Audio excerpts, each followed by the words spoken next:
हमने अपने previous lecture में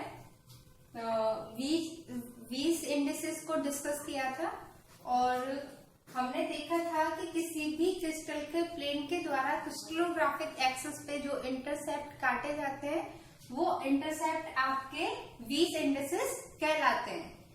तो हम बात करते हैं यहाँ पे, मान लो आपका unit plane A B C है और जो आपके 20 इंडिसेस हैं, इंटरसेप्ट जो काटे गए हैं वो 2a, 1/2b और c है आपका। तो यहाँ पे आपके ये जो है वो 2, 1/2 एंड 1, ये आपके 20 इंडिसेस कहलाते हैं। यानी जो इंटरसेप्ट काटे जाते हैं यूनिट प्लेन पे किसी भी क्रिस्टलोग्राफिक प्लेन के द्वारा क्रिस्टलोग्राफिक एक्सिस पे, वो आपके 20 इंडिसेस कहलाते हैं। तो इसके 20 इंडिसेस ये हो गए। तो सबसे पहला, अगर आपको मिलर इंडिस 20 इंडिसेस दिए गए हैं और आपको उनको मिलर इंडिसेस में चेंज करना है और कोई आपको प्लेन दिया गया है, ये आपका सपोज करो ये प्लेन है, तो प्लेन के सबसे पहले आप क्या लिखोगे, write the 20 indices of plane. तो सबसे पहले हमने उसके 20 इंडिसेस लिख लिए हैं। अब इन जो सेकेंड स्टेप जो आता है वो आता है कि इनका क्या करना है आपको, इनवर्स द 20 इंडिसेस या रेसिप्रोकल, इनका व्युत्क्रम करना होता है, या तो रेसिप्रोकल या इनवर्स। तो इनका अगर इनवर्स करती हूँ या रेसिप्रोकल करती हूँ तो 1/2, 2/1 एंड 1/1 ये आएगा।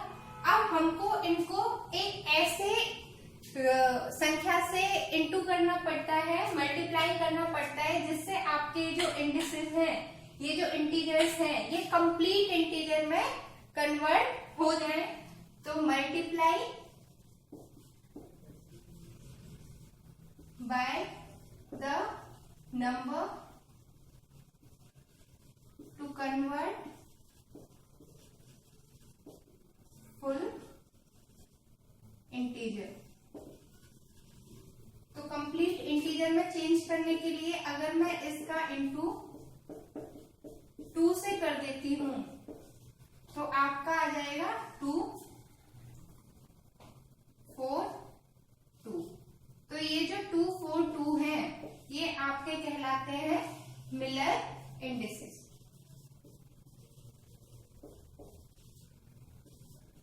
तो किसी भी अगर आपको कोई प्लेन दिया हुआ है और आपको उसको मिलर इंडिसेस में चेंज करना है तो ये उसके स्टेप्स हैं। सबसे पहले आप उसके इंटरसेप्ट लिखोगे या फिर 20 इंडिसेस लिखोगे। यहाँ मैंने इस प्लेन के सबसे पहले इंटरसेप्ट लिखे, फिर उनको क्या किया, रेसिप्रोकल किया उनका, तो इनको मैंने रिवर्स किया और उसके बाद उनको एक ऐसी संख्या से मल्टीप्लाई किया जिससे कि ये सभी जो फ्रैक्शनल वैल्यूज थी वो फुल इंटीजर में चेंज हो जाए और उसके बाद जो आपको प्लेन मिलता है वो मिलर इंडिसेस कहलाते हैं। जो मिलर इंडिसेस हैं उनके बीच में कोई कॉमा नहीं लगाया जाता और इनको जो कंप्लीट ब्रैकेट होता है, जो फुल ब्रैकेट होता है, उसमें हमेशा इनको लिखा जाता है।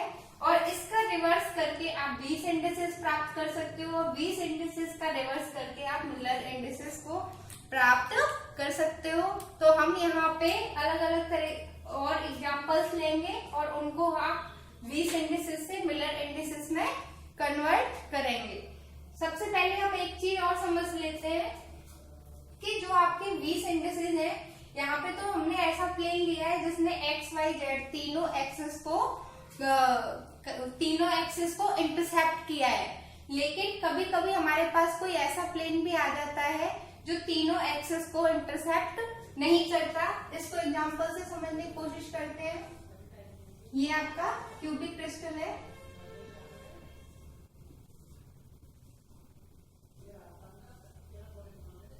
और क्यूबिक क्रिस्टल में ये आपका ओरिजिन O है, या फिर आपका ये ओरिजिन ले लेते हैं O, ये आपका ओरिजिन है। तो ये आपकी एक्स एक्सिस हो गई, ये वाई एक्सिस हो गई और ये आपकी जेड एक्सिस हो गई है। अब यहाँ पे हम बात करते हैं, हमने ये प्लेन लिया, इसने एक्स एक्सिस को और वाई एक्सिस को तो इंटरसेप्ट, वो जेड एक्सिस को तो इंटरसेप्ट किया है, बट इसने वाई एक्सिस को इंटरसेप्ट नहीं किया। तो जिस एक्सिस को ये इंटरसेप्ट नहीं कर रही है, ठीक है, उसके लिए जो है, जो इंटरसेप्ट लिया जाता है वो ऑलवेज इनफाइनाइट वैल्यू ली जाती है। तो बात करें इसके जो है A B, 1a 1b and infinite C, ये इसमें इसका क्या पाया जाएगा, क्रिस्टलोग्राफिक प्लेन, जो आपको डायग्राम में दिख रहा है।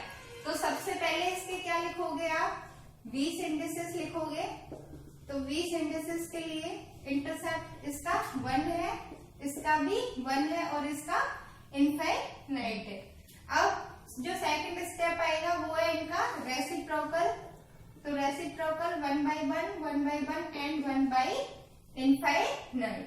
तो इसका 1 आ जाएगा, इसका 1 आ जाएगा, इसका 0। तो ये आपके मिलर इंडिसेस हो जाएंगे इस प्लेन के लिए। तो आपका ऐसा भी हो सकता है कि कभी कभी एक प्लेन किसी एक्सिस के पैरेलल हो जाता है, वो उस एक्सिस को कभी भी कट नहीं करता है, तो उसके लिए आपका इंटरसेप्ट क्या आ सकता है, इनफाइनाइट आ सकता है। कभी कभी ऐसा भी हो सकता है कि आपका जो इंटरसेप्ट है वो आपका नेगेटिव में आ जाए। अब वो कैसे होगा, एग्जाम्पल से समझने की कोशिश करते हैं।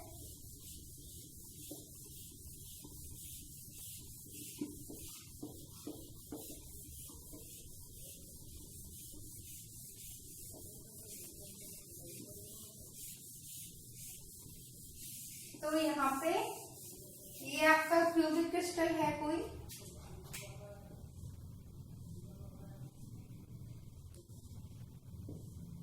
ये जो क्यूबिक क्रिस्टल है ये आपका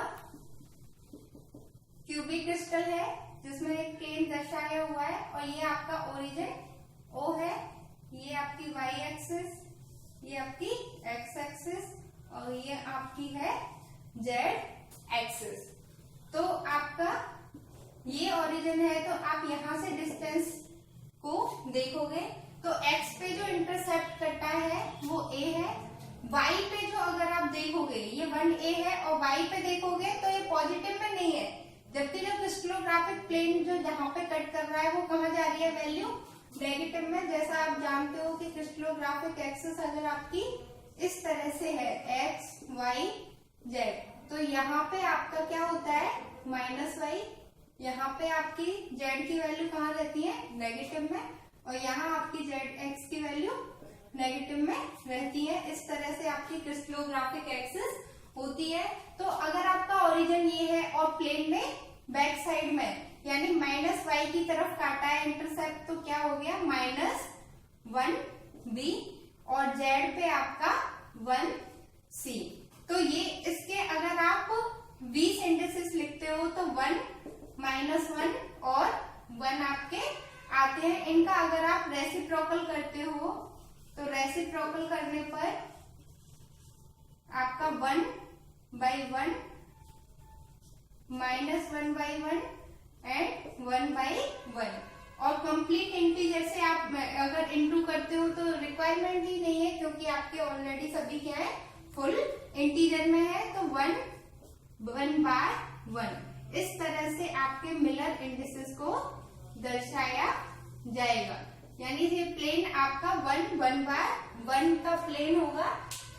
जो आपका नेगेटिव में इंटरसेप्ट काटा जाता है मिलर इंडिसेस में, उसको उसकी वैल्यू को के ऊपर बार लगा के उसको दर्शाया जाता है। तो हमने देखा कि एक आपका जो इनफाइनाइट अगर किसी एक्सिस के पैरेलल है कोई प्लेन, तो उसके लिए इंटरसेप्ट आपका आता है इनफाइनाइट, और अगर नेगेटिव एक्सिस पे काटा गया है तो उसमें मिलर इंडिसेस पे आपको बार लगा के दर्शाया जाता है। अब हम कुछ एग्जांपल्स लेंगे जो हम अपनी नेक्स्ट लेक्चर में डिस्कस करेंगे। तो थैंक